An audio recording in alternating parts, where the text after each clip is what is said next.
વડોદરા શહેરમાં હનુમાન જન્મોત્સવની ભવ્ય ઉજવણી થશે।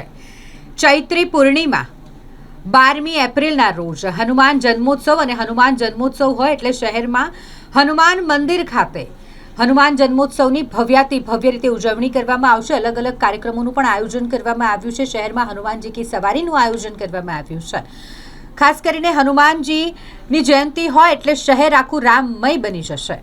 તેવામાં હરણી વિસ્તારમાં આવેલું ભીડભંજન હનુમાનજીનું મંદિર કે જ્યાં હનુમાન જન્મોત્સવ નિમિત્તે વહેલી સવારથી જ અલગ અલગ કાર્યક્રમોનું આયોજન જે કરવામાં આવ્યું છે તે વિશે માહિતી આપવામાં આવી છે। વહેલી સવારે 6:20 કલાકે હનુમાન જન્મોત્સવ નિમિત્તે ભીડભંજન હનુમાન મંદિર ખાતે આરતી કરવામાં આવશે। ત્યારબાદ લઘુરુદ્રનું આયોજન કરવામાં આવ્યું છે।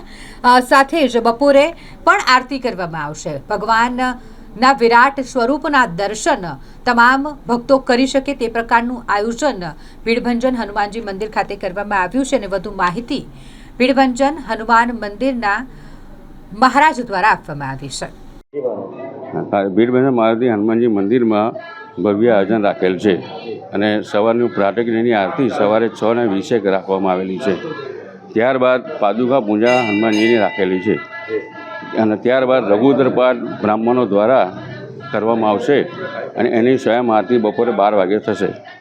ત્યારબાદ રાતના 8:30 વાગે સુંદરકાંડનો પાઠ કરવામાં આવશે અને ભવ્ય હનુમાન ચાલીસાના પાત્ર સહિત કરવામાં આવશે અને ત્યારબાદ રાતની સ્વયં આરતી 12 વાગે કરવામાં આવશે હનુમાનજીની।